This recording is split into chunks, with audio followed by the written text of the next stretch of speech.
മണിപ്പൂരിൽ ആയുധം കയ്യിലെടുക്കുന്നവർക്കെതിരെ കർശന നടപടി സ്വീകരിക്കാൻ നിർദ്ദേശം. സുരക്ഷാ ക്രമീകരണങ്ങൾ വിലയിരുത്താൻ കേന്ദ്ര ആഭ്യന്തരമന്ത്രി അമിത്ഷായുടെ നേതൃത്വത്തിൽ ചേർന്ന ഉന്നതതല യോഗത്തിൽ നിർദ്ദേശമായി. ഗവർണർ അജയ് ഭല്ല, ആഭ്യന്തര വകുപ്പ് സെക്രട്ടറി ഉൾപ്പെടെയുള്ള ഉന്നത ഉദ്യോഗസ്ഥരും യോഗത്തിൽ പങ്കെടുത്തു. മണിപ്പൂരിൽ രാഷ്ട്രപതി ഭരണം പ്രഖ്യാപിച്ചതിന് ശേഷം ആദ്യമായാണ് ആഭ്യന്തരമന്ത്രി അമിത്ഷാ ഉന്നതതല യോഗം ചേർന്ന് സുരക്ഷാ ക്രമീകരണങ്ങൾ വിലയിരുത്തിയത്. സൈന്യം സുരക്ഷാ ചുമതല ഏറ്റെടുത്തുകൊണ്ട് കർശന നടപടി സ്വീകരിക്കുന്നുണ്ടെന്നും ആയുധം കയ്യിലെടുത്ത് ജനങ്ങളുടെ സമാധാനം തകർക്കുന്നവർക്കെതിരെ കർശന നടപടി വേണമെന്നും യോഗം വിലയിരുത്തി. അതോടൊപ്പം ഗവർണറുടെ നേതൃത്വത്തിലുള്ള സമാധാന സമിതിയുടെ പ്രവർത്തനങ്ങൾ കൂടുതൽ കാര്യക്ഷമമാക്കാനും കുക്കി, മെയ്തി വിഭാഗങ്ങളുമായി സമാധാന ചർച്ചകൾ തുടരാനും യോഗം തീരുമാനിച്ചു. Governor Ajay Bhalla, chief secretary, ആഭ്യന്തര വകുപ്പിലെയും സുരക്ഷാ സേനയിലെയും ഉന്നത ഉദ്യോഗസ്ഥരും യോഗത്തിൽ പങ്കെടുത്തു. ഫെബ്രുവരി 13 സംസ്ഥാനത്ത് രാഷ്ട്രപതി ഭരണം പ്രഖ്യാപിച്ചതിനു ശേഷം സുരക്ഷാ ചുമതല പൂർണ്ണമായും സൈന്യം ഏറ്റെടുത്തതോടെ അക്രമ സംഭവങ്ങൾ കുറഞ്ഞിരുന്നു. കൂടാതെ ആയുധം വെച്ച് കീഴടങ്ങാൻ മാർച്ച് 6 വരെ സമയം നൽകുന്നതായും അല്ലെങ്കിൽ കടുത്ത നടപടിയുണ്ടാകുമെന്നും സൈന്യം അക്രമികൾക്ക് മുന്നറിയിപ്പ് നൽകിയിട്ടുണ്ട്. ജനം, ഡൽഹി. കൂടുതൽ വിവരങ്ങളുമായി ജിഷ്ണു കൃഷ്ണൻ ചേരുന്നുണ്ട്. ജിഷ്ണു, കേന്ദ്ര സർക്കാരിന്റെ നിർണായകമായ ഇടപെടലാണ് ഇപ്പോൾ മണിപ്പൂരിൽ ഉണ്ടാകുന്നത്. മറ്റു വിവരങ്ങൾ എന്തൊക്കെയാണ്?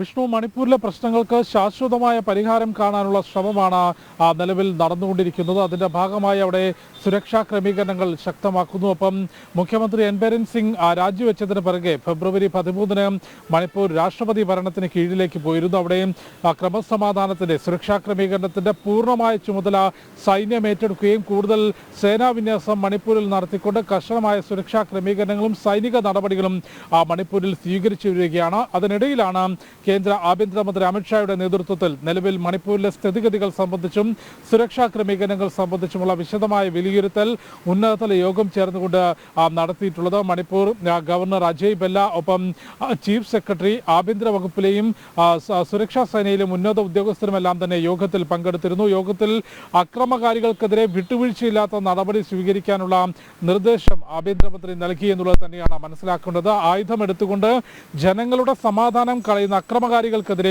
കർശനമായ സൈനിക നടപടി ഉണ്ടാകണമെന്ന നിർദ്ദേശം നൽകിയിട്ടുണ്ട്. ഒപ്പം സമാധാന നീക്കങ്ങളും കാര്യക്ഷമമായി മുൻപോട്ട് കൊണ്ടുപോകാൻ അത്തരത്തിൽ അക്രമികൾക്കെതിരെ കർശനമായ നടപടി സ്വീകരിക്കുകയും സമാധാന ചർച്ചകളും സമാധാന നീക്കങ്ങളും നടത്തിക്കൊണ്ട് മണിപ്പൂരിലെ മെയ്തി, കുക്കി വിഭാഗങ്ങൾ തമ്മിലുള്ള നിലവിലെ പ്രശ്നങ്ങൾക്കും ക്രമസമാധാന പ്രശ്നങ്ങൾക്കും ശാശ്വതമായ ഒരു പരിഹാരം കാണാനുള്ള ശ്രമമാണ് ആഭ്യന്തര മന്ത്രാലയവും ഒപ്പം കേന്ദ്ര സർക്കാരും ശ്രമിച്ചുകൊണ്ടിരിക്കുന്നത്. അതിന്റെ ഭാഗമായി നേരത്തെ തന്നെ ഗവർണറുടെ നേതൃത്വത്തിൽ ഗവർണർ അധ്യക്ഷനായിട്ടുള്ളൊരു സമാധാന സമിതി മണിപ്പൂരിൽ രൂപീകരിച്ചിരുന്നു. ആ സമിതിയുടെ പ്രവർത്തനം കൂടുതൽ കാര്യക്ഷമമാക്കാനും മെയ്തി, കുക്കി വിഭാഗങ്ങളുടെ നേതാക്കളുമായി നിരന്തരം സമാധാന ചർച്ചകൾ നടത്താനും പ്രശ്നമുള്ള മേഖലകളിൽ ഗവർണറുടെ നേതൃത്വത്തിലുള്ള സമാധാന സമിതി അംഗങ്ങൾ നേരിട്ട് സന്ദർശനം നടത്തി ജനങ്ങളുമായി ചർച്ച നടത്താനുമുള്ള നിർദ്ദേശങ്ങൾ ഈ യോഗത്തിൽ നടത്തിയിട്ടുണ്ട്. ഒപ്പം സുരക്ഷാ ക്രമീകരണങ്ങൾ സംബന്ധിച്ച് വിശദമായ വിലയിരുത്തലും നിലവിലെ റിപ്പോർട്ടും സുരക്ഷാ സേനയിലെ ഉന്നത ഉദ്യോഗസ്ഥർ ആഭ്യന്തരമന്ത്രിക്ക് മുൻപിൽ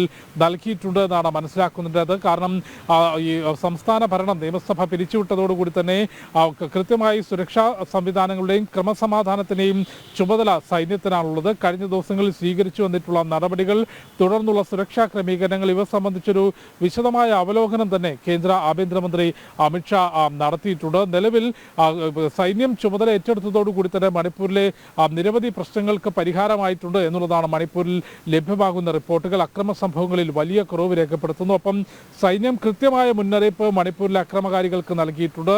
നിലവിൽ കൈവശമുള്ള ആയുധം വെച്ച് കീഴടങ്ങിക്കൊണ്ട് നിയമാനുസൃതമായി മുൻപോട്ട് പോവുക, അതല്ലെങ്കിൽ കർശനമായ നിയമ നടപടി നേരിടേണ്ടി വരുമെന്ന മുന്നറിയിപ്പാണ് സൈന്യം നൽകിയിട്ടുള്ളത്. അത്തരത്തിൽ അക്രമകാരികൾക്ക് ആയുധം വെച്ച് കീഴടങ്ങാൻ മാർച്ച് 6 വരെയാണ് നിലവിൽ സൈന്യം അവസാന തീയതി അല്ലെങ്കിൽ അത്തരത്തിലൊരു സമയം നൽകിയിട്ടുള്ളത്. മാർച്ച് 6 ആയുധം വെച്ച് കീഴടങ്ങണം, ആയുധങ്ങൾ കീഴടക്കണം എന്നുള്ള നിർദ്ദേശം സൈന്യം നൽകിയിട്ടുണ്ട്. നേരത്തെ മെയ്തി, കുക്കി വിഭാഗങ്ങൾ തമ്മിൽ ഉടലെടുത്തിട്ടുള്ള പ്രശ്നം കൂടുതൽ വഷളാക്കുന്നതിനും ഒപ്പം അത് വലിയ രീതിയിൽ മതപരമായ പ്രശ്നമാക്കാനുള്ള ശ്രമങ്ങൾ രാജ്യത്തിനകത്തെയും പുറത്തുനിന്നുമുള്ള ഉൾപ്പെടെയുള്ള വിഘടനവാദ സംഘടനകൾ വലിയ രീതിയിൽ ശ്രമം നടത്തിയിരുന്നു. അതിനെതിരെ സുരക്ഷാ സേന വലിയ ചെറുത്തുനിൽപ്പ് നടത്തിയെങ്കിൽ പോലും അക്രമ സംഭവങ്ങൾ തുടർച്ചയായി റിപ്പോർട്ട് ചെയ്തു എന്നുള്ളത് വസ്തുതയാണ്. അതിനെ നേരിടുന്നതിന് വലിയ രീതിയിലുള്ള ശ്രമം കേന്ദ്ര സംസ്ഥാന സർക്കാരുകൾ നടത്തി. ഏറ്റവും ഒടുവിൽ എൻ ബിരൻ സിംഗിന്റെ രാജിയും തുടർന്ന് രാഷ്ട്രപതി ഭരണത്തിലേക്ക് മണിപ്പൂർ നീങ്ങുമ്പോൾ മണിപ്പൂരിൽ നിലവിലുള്ള പ്രശ്നങ്ങൾ ശാശ്വതമായ പരിഹാരം, എന്നേക്കുമായ പ്രശ്നങ്ങൾക്ക് പരിഹാരം കണ്ടുകൊണ്ട്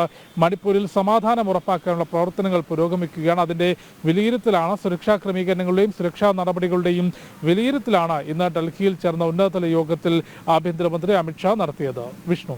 ശരി, ജിഷ്ണു കൃഷ്ണനാണ് വിശദമായ റിപ്പോർട്ടുകൾ നൽകിയത്.